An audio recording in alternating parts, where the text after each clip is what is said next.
What's going on, y'all? It's Cone back here again today with another video, and today I want to talk for a little bit about the Los Angeles Clippers. They have been so interesting to follow all throughout the season. They started things off really well. I think they were 3-1 out the gate. Kawhi, Paul George, and Russell Westbrook looking fantastic as a trio. The first full season that they were about to have together since Russ came over at the deadline the season prior in that buyout after the Utah Jazz acquired him in the Lakers trade.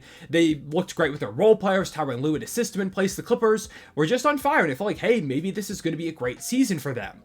Then they decided to pull the trigger on the James Harden trade, a move that a lot of people loved, a lot of people hated.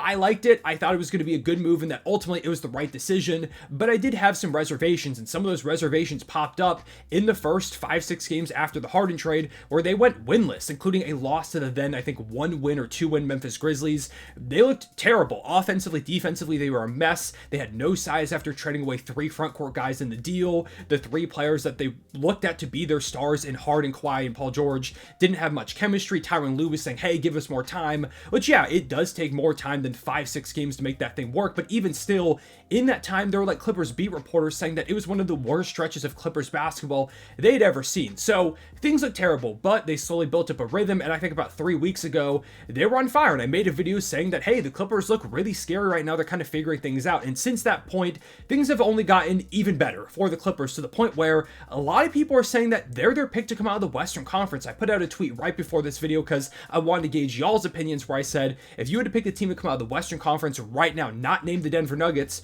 who would you pick? Because they're the reigning champions, I figured they would dominate the poll. A lot of people said the Clippers. That is easily the most popular answer under that tweet, and a lot of people even said, I don't even care if the Nuggets are available, I'm still picking the Clippers, which is kind of shocking. A lot of people don't like this Clippers team. Over the past few years, people have continuously said, I don't believe in this Clippers team, I'm not going to get roped in by them again after years of failure, but it seems like a lot of people are on the train, and this Clippers team does feel like they have a little bit more of a bite to them. They feel more cohesive. The star power is, of course, more there now with the addition of James Harden. This might be the best Clippers team of the Kawhi Paul George era, and the more that I watch them, the more that they rack up these wins, I think to myself, could this be the year the Clippers actually get it done in the most pivotal year of this entire era? This is the season they had to get something done. They had to prove something to Kawhi, Paul George, and Harden to make them stay, with all of them being potentially free agents this offseason. They had to get it done, and so far, they're getting it done. They've been amazing. To say they're on fire would be a bit of an understatement. So let's talk about what they've been doing so well over the past 3 weeks or so since I made that past video. Since December 1st, the Clippers have a record of 15-3, which is great in its own right, but it's made even more impressive when you acknowledge the fact that it's the most wins by any team since the calendar flipped over to December. It's more than the Celtics, the Thunder, the Minnesota Timberwolves, the Milwaukee Bucks, the Sixers, the Nuggets, any of these other top teams. The Clippers are outpacing them in wins since that mark, and the only losses they've had are against good teams, the Thunder and the Celtics, both without Kawhi Leonard even, and then they lost to the Lakers a couple of games ago. So those are their only 3 L's since December 1st, and a lot of their wins are very, very convincingly. They beat the Suns last night as I'm recording this by 27 points. They beat the Pelicans by 16, the Heat by 17, the Mavs by 9, the Pacers by 24 points in a game where they put up like 150, the Knicks by 22, the Kings by 20. They beat the Nuggets pretty convincingly. They're on fire, and it's gotten them to the point where they're sitting at the 4 seed with a record of 23-13, just 2.5 games back of the 1 seed after starting 4-7 as a team, and 0-5 in the James Harden era. It's been an amazing turnaround since the beginning of the season, since the start of the James Harden era, where it looked like the Harden trade might have been a disaster. They've completely figured it out. They've turned it up, and they look genuinely terrifying. I can't remember the last time a Clippers team looked this good. There have been points in the Paul George, Kawhi Leonard era where they put together great stretches, but this is something different for them. The primary reason for their success recently has been the offense. Defensively, they're just the 14th ranked unit in the league since December 1st, which isn't bad. It's above league average, but they definitely want to bring that number up a little bit, and I have seen some signs that are encouraging. I think the defense can get better. We'll talk about that a little bit later, but let's start with the offense, because it's been the second best in the league since December 1st, and a lot of that has been James Harden. He has turned them into an offensive juggernaut. For years, the Clippers have been looking for that point guard. Russell Westbrook was pretty solid, but he didn't really have the shooting they were looking for. Now with Harden, they've got the playmaking, they've got the shooting, a guy that fits and plays so well off of Kawhi Leonard and Paul George in a lot of different ways. If you need him to make plays for those guys, he can do that. You need him to play off ball, he's been really good in that role. His usage rate is lower than those other two, so it's not like he's just pounding the rock into the ground over and over again and setting those guys up for catch and shoot opportunities or making plays. He's perfectly fine playing off ball, and Tyronn Lue has developed a system that utilizes their 3 stars in a perfect way. Harden has been been fantastic. He's scoring efficiently, shooting 47% from the field and 43% from deep with 17.4 points per game, still dishing out 8.4 dimes. He's been efficient. He's playmaking at a high level. He's not trying to do too much. He's just playing into the system, which is fantastic. Exactly what you want from James Harden. And it's been incredibly beneficial for both Kawhi and Paul George, who are having really good seasons. Statistically, it's not going to jump off the page to their numbers,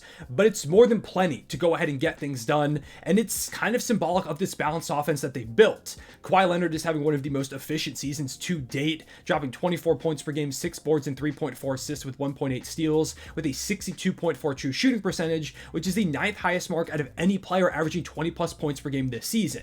He's been dominant. Typical mid-range buckets, hitting threes, scoring at the rim at an unbelievable rate. I haven't checked the percentage recently, but not too long ago, he was hitting like 90% of his restricted area shots, which is unbelievable. He's been amazing, and he's also stayed on the court, which has allowed him to get into a rhythm, and we know what he can do when he gets to the playoffs. If he's playing this well right now in the regular season, imagine what he can do playing off of Harden and Paul George when the playoffs roll around. Speaking of PG, also having a great season, even if the numbers aren't some of the best of his career. 23.2 points per game, 5.6 boards, and 3.7 dimes, with 1.6 steals while shooting 60.1 true shooting percentage, which also is in the top 20 amongst players averaging 20 plus. Not been as efficient as Kawhi Leonard, but still been really good. He's stepped up when Kawhi missed some games recently, has given them a reliable knockdown second option, hitting 40.9% of his deep balls, which is tied for the 3rd highest mark of his career.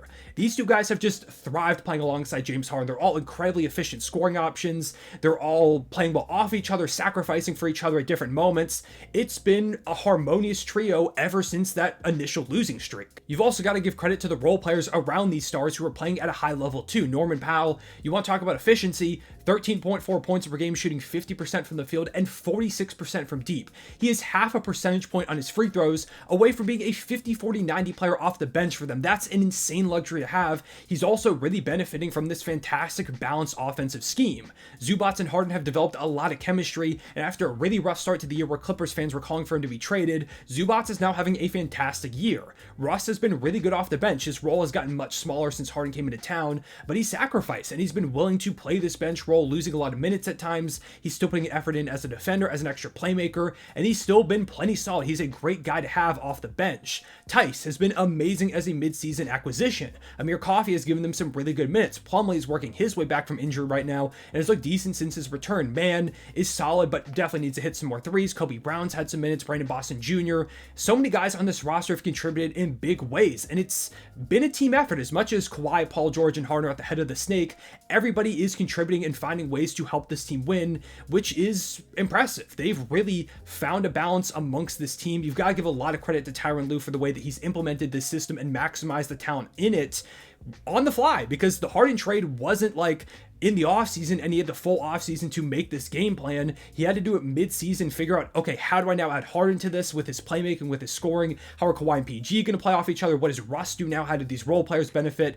He's had to put this together just mid-season, and he's done a phenomenal job getting everybody to buy in and maximizing everybody's talent so far. Then we get to the defense, which I do want to be a little bit better. They're definitely not a defensive juggernaut, but I think there's plenty of room for them to add a defender around the deadline. Kawhi and Paul George have been really good defenders at one point or another, and you get to the playoffs, I think they'll turn the intensity up. I believe this team can be a lot better defensively when it comes down to 7-game series. PJ Tucker was supposed to be a front court presence for them, a defender, but he's likely gone. He played really bad every minute he's played so far with the Clippers. He's now racking up DNPs, and it feels like he'll eventually be bought out or traded somewhere else to go to a different contender. I think they do need to primarily add some more size. Losing Batum, Covington, and Morris, all his front court guys, definitely hurt them. I think if they could add a front court defender to this team, I'd love that before the deadline. But for right now, the defense isn't terrible, and like I said, I do believe they can turn it up when the playoffs get closer. And ultimately, even if they don't make some big acquisition, I love the talent this team has on the roster, although I do think they will add somebody. Another huge factor for this team is that for once, they've actually been relatively healthy. Kawhi Leonard has only missed 4 games. PG has only missed 2. Harden, Zubac, Powell, Westbrook have missed none. Man has only missed a few. Like, their top guys are consistently on the court, which is not something you can really ever say about the Clippers. It feels like every year they deal with some major injury, whether that's in the playoffs or throughout the regular season, and that may still come back to bite them because Kawhi, PG, and Harden are certainly still injury prone, so maybe this all, gets them towards the top seed, but they make it to the playoffs and they fall apart like we've seen them do in the past. Fingers crossed that's not the case. I want to see them just actually get to make a sustained run, but for the moment, it's allowed them to build a lot of rhythm, something that I think affected them a lot last year where guys were in and out of the lineup. I felt like they never built an identity. Right now, they're having a chance to build an identity, which is huge when you add a guy like James Harden who's a big presence. You need those games to figure out who you are before the playoffs roll around, and that's exactly what they've gotten so far, and they're also winning a lot of games in the process. So they're the hottest team in the sport. They've got one of the best offenses in the league. They've got a defense that I feel like can take a step up. They've got room to improve. Oh, and they've got 3 all-star caliber players, one of which in Kawhi Leonard is one of the best playoff risers in the entire sport. Feels like a lot of things could go their way this postseason, and this may be the best Clippers team. In fact, if they stay healthy, I'm going to say this is probably the best Clippers team of the Kawhi Leonard, Paul George era. They look really, really good, both in terms of top-end talent, of supporting pieces, the way that they play with each other. It just feels more cohesive than Clipper squads we've seen in the past. Of course, all of this does depend on if they can stay healthy or not, which has been a consistent issue, but if they do, this Clippers team may finally have a chance to go ahead and make it to an NBA Finals. Like I said earlier, there are a lot of people who are now starting to head towards the Clippers as one of their top picks to make it out of the West. The conference is pretty wide open. You've got your favorites with the Denver Nuggets, of course, as the reigning NBA champions. You still have the Minnesota Timberwolves, who have been really good so far this season. The Thunder are a really fun upstart young team that could maybe surprise some people. But there's no team that feels unstoppable in the Western Conference. You look out east, the Celtics do look kind of really hard to beat at the moment. But at least in the Western Conference, the Clippers feel like they've got one of the better chances out of anybody. If they keep playing like this, if they stay healthy, if they build on this rhythm, if they add a piece at the deadline, look out for the Clippers. They may not be the favorites for a lot of people right now, but by the time the playoffs roll around, I wouldn't be surprised if most people are picking the Clippers to win the Western Conference and maybe even win it all. And if they did, it would be one of the wildest stories in the entirety of sports. The fact that Harden and Paul George finally get a ring, Kawhi Leonard adds another one to his trophy case, and the fact that they do this all in a season where all 3 guys can be free agents following the year that they had to capitalize, or they risk losing this trio of guys of this era falling apart. If they won a ring now, it would be one of the craziest success stories for a team of an era that we've seen in a really long time. With all that being said, let me know down below in the comments what your thoughts are on the Clippers. Do you agree with me that this may be the best team of the Kawhi Paul George era? Do you think I'm overrating them a little bit? Do you expect them to fall back down to earth, to deal with injuries? What are your expectations for them the rest of this season? I'd love to hear what you all have to say. This is a very polarizing team. It's been a polarizing team ever since those 2 stars got here, but hey, maybe this is the year they silence all the doubters. Let me know down below. Leave a like and subscribe if you enjoyed. Hit the notification bell so you don't miss out on future videos. And as always, I appreciate y'all watching. I'll see y'all later. Real one, say it back.